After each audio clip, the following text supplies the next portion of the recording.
Hey, what's up, guys? This is Jevin. It is October, the first day of October, and I'm just walking out here. It's a beautiful day, 70 degrees here, eastern Pennsylvania. And hey, man, we made it through 3 quarters of the year so far. We started off strong, aiming to hit some goals, have a vision for the year or a vision for your life, making some changes. And how are we doing? How are we doing with that? We came this far. I'm actually going to turn around. We came this far, and have you accomplished what you wanted to do this year? Have you accomplished um, the goals and the visions that you wanted to accomplish? The good news is, if you haven't, you have um, 3 months yet to accomplish those things. Some of you started off in the gym, starting January, going into February, and then you gave up and you threw in the towel. But you know what? We have 3 more months. You can still go back to the gym and finish strong. Some of you started reading the Bible in the beginning of this year, and you know what? You threw in the towel, you gave up. And it's not too late. You can pick it up again and move and finish the Bible. You can actually finish the Bible pretty quick. Actually, in a couple months, you can actually finish the Bible. If you read a couple chapters every day and you're committed to it, you can actually finish strong and read the whole Bible in a short period of time. But I wanted to really share with you guys the importance of our relationships, the relationships that we build here on this earth, relationships that we have here. And, our relationships take us places. I like to view relationships as doors that take you to a place or out of a place. And our relationships determine the quality, the quantity, uh, and the productivity of our life. Relationships determine the direction that we're going in our life. And how are you doing with those relationships? One of the most important relationships that you can ever make in life is the person that you marry, because they can ultimately destroy or build your life. There was a joke from, I think it was George W. Bush's wife. I can't remember her name. And they were in the car together, and George W. Bush said to another lady that was not his wife, said hello, whatever. They walked away and told George Bush's wife, he told her, said, "Hey, I used to date that girl when I was in high school." And I thought it was so funny. Let me do this here. And he told the wife, he said, "Hey, you married the President of the United States. If you wouldn't have married me, you wouldn't be the wife to the President of the United States." I'm going to turn around again. And she said, "Actually, if I haven't married you, you wouldn't be the President of the United States. Whoever I would have married would have became the President of the United States." So relationships are important. Obviously, they were joking. But yeah, the relationships that you join up with, or link arms with, will determine the direction that you're going in your life. And there's a passage in the Bible where it talks about church leadership, right? First Timothy, I think, is chapter 3, and then Titus chapter 1. It goes over the relationships, or not relationships. It goes over the qualities and characteristics of a person to become a deacon or a leader in the church. Okay, now that's important because you want to have good quality people, not only teaching you correct things, but their lives are an example to follow. And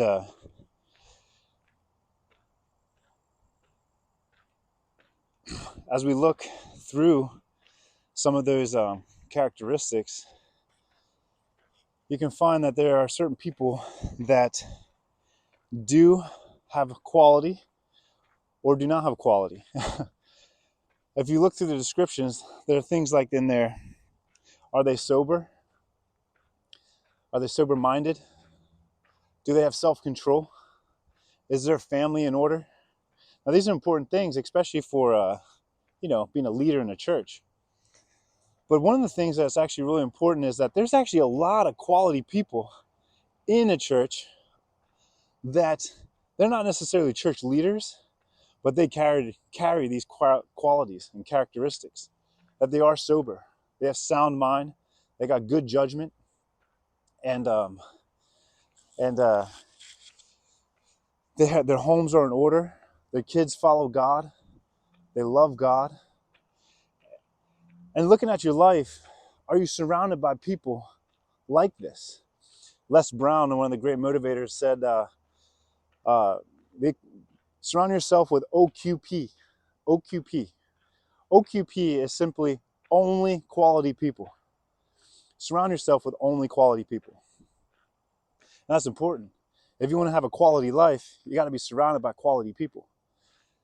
And, I know I said this before, but the relationships that you have and then you surround yourself with determine, your politics, the money that you make, the religion that you carry, um, the health that you even carry. Did you know that if you are a generally healthy person and you surround yourself with 5 close friends who are obese, that you will become naturally obese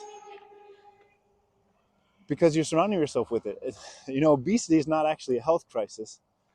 It is a health crisis, but it's not necessarily the crisis of the physical health. It's actually a mental health, um, because it's the way that you think. It's the way that you think. It's your relationship with food.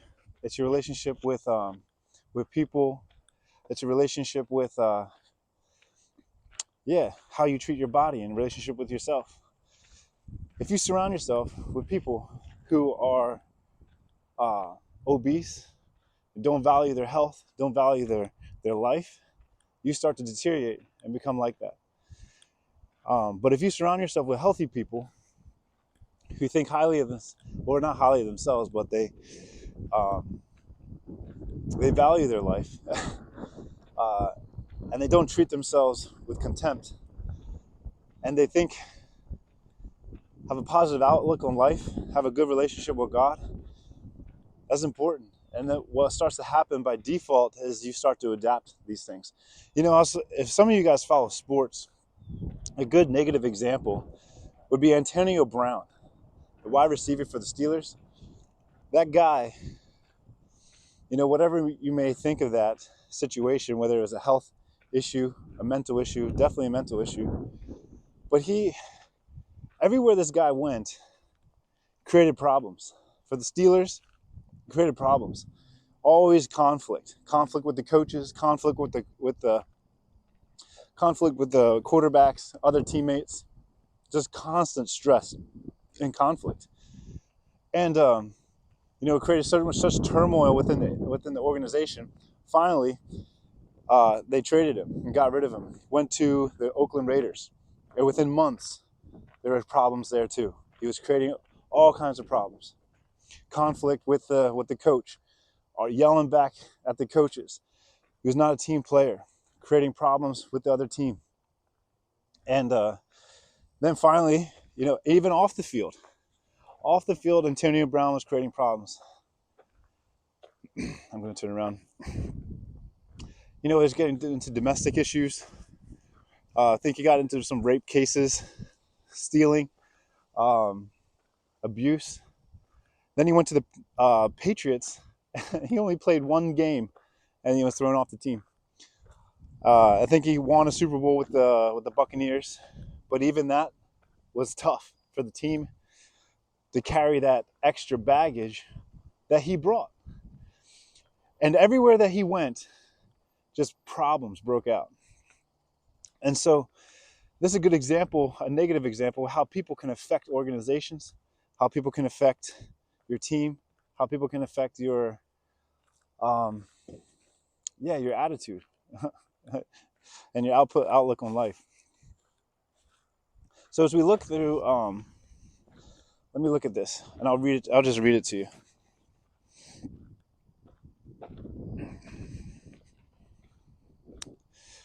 Here we go. It's in Titus. I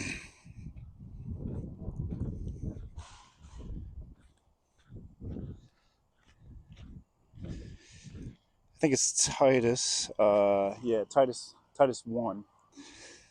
As an overseer of God's household, he must be blameless, not arrogant, not hot-tempered, not an excessive drinker, not a bully, not greedy for money, but hospitable, loving what is good, sensible, righteous, holy, self-controlled, holding to faithful message as taught, so that he will be able to both encourage what is sound teaching and refute those who contradict it. That's pretty powerful. And we're living in America where the quality of living is like so low. It's super low. It's like anywhere you look, you got drugs, alcohol, domestic issues, abuse. It's rare that you actually stumble across people who not only got their life together, but they are excelling in every area of their life, from their family to the business to the churches that they're part of, and they're excelling and they're making moves. And you want to get in that momentum. And how do you get into that momentum? Is that you put yourself intentionally around these people. That's why it's important to go to things like conferences, get committed into a local church somewhere. These things matter. They matter in life. And if you want your quality of life to go up, and if you want your life to change your people. Change your people. There are relationships like family that people are unwilling to let go of because they love them. And respectfully, you should love your family. But they will not answer the call of God on their life. They will not answer to the dream that God put inside them because they won't let go of these family relationships. They allow their parents to dictate their dream and what they want to do in their life. They want to become in the ministry, but their parents want them to be doctors or lawyers. So they do that, and then they grow up to be miserable. So I encourage you not to do that. There's some people that they want their children to be like in college. That's kind of some of my story, where they push you to go a certain direction, but it wasn't for me. And then maybe it's not for you. And so I gave into it, and then I just found myself being miserable. And a lot of people are like that. They want to please their parents, which is natural. That's a normal thing. That's actually a healthy thing. But if it's outside of what God's called you to do, you're actually disobeying God to to obey your parents. So you want to find what God has put in your heart and in your life and go after those things, and surround yourself with people who are doing it and doing it well. Like if you're in the ministry, you want to get around other pastors who are killing it. If you're in business, yeah, that's right. If you're in business, you want to be surrounded by other guys who are killing it in business, who are making 3 times, 10 times the amount of money that you're making, and making it well. Not only just making money, but they have an organization with systems that are working, and people want to work for them. You should envy that and imitate it and copy it for yourself.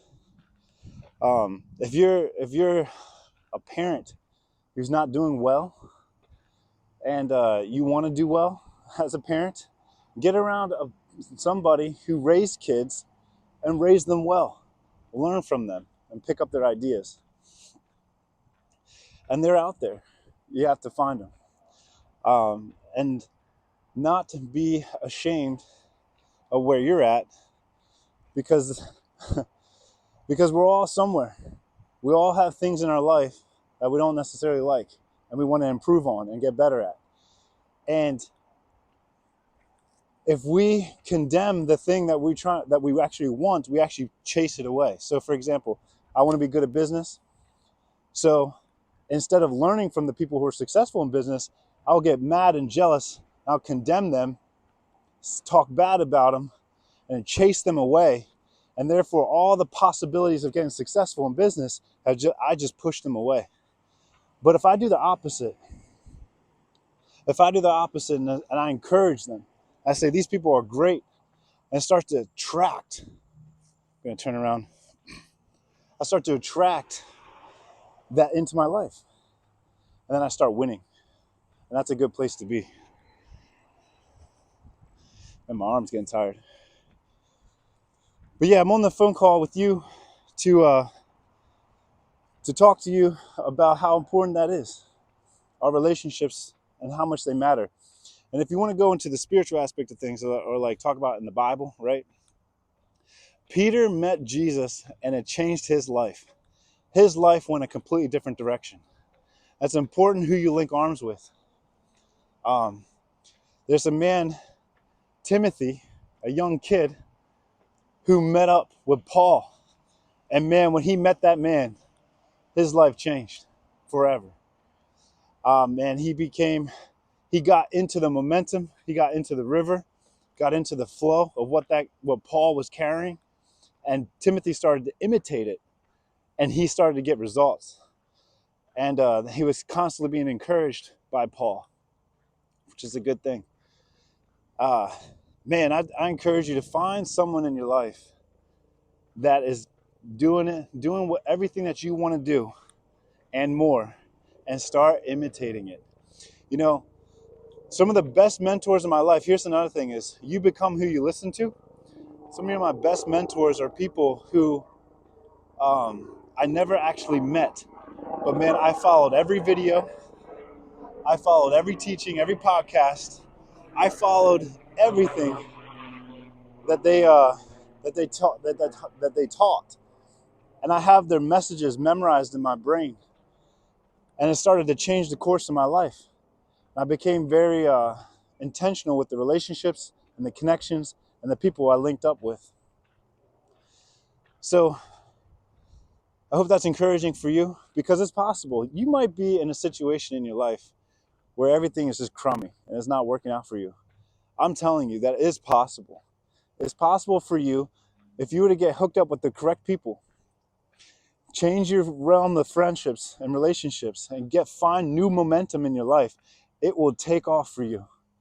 It will take off for you. You'll start seeing things change and start new habits and new thought patterns, new influence, new just a new life. I was thinking about humility too. Just a second. Humility is kind of like there's like a negative stigma, I guess you could call it, like on humility. A negative stigma. So, for example, people think that humility is just thinking less of yourself. Like, oh man, it's better to think that I'm a piece of crap than think that I'm an all-star. But that's not true. Humility is actually, I think the best way to describe it is full dependency on God. Full dependency on God. Now, I was thinking about it. I felt like God was speaking to me the other day when I was outside playing with my kids. But humility is like having the confidence that you're a king, and having the attitude of being a servant, having the work ethic of a laborer, and then being bound to a vision like a slave. I think that's like the attitude and characteristic and approach in life that Christ displayed very well. And I think that's a way that we should live as well. To be confident as if we are kings, that we rule this world just as Christ, but to have an attitude where we're complete servants, where we're here to help and contribute to this world to make it a better place, and to work as hard as dogs, like laborers, to put forth the work and the labor and not become lazy and sit back in life, but to push forward and put your hand to the plow and work. And the last thing would be to be bound to a vision as if you were a slave to that thing. That no matter what you do, you can't leave from it. You can't put it down. You are bound to it, bound to the vision that God's put on your life. And you're like a slave to it. I think having that type of approach in life can change people, and it can change your life. And man, I hope that's encouraging for you, because man, it spoke something to me.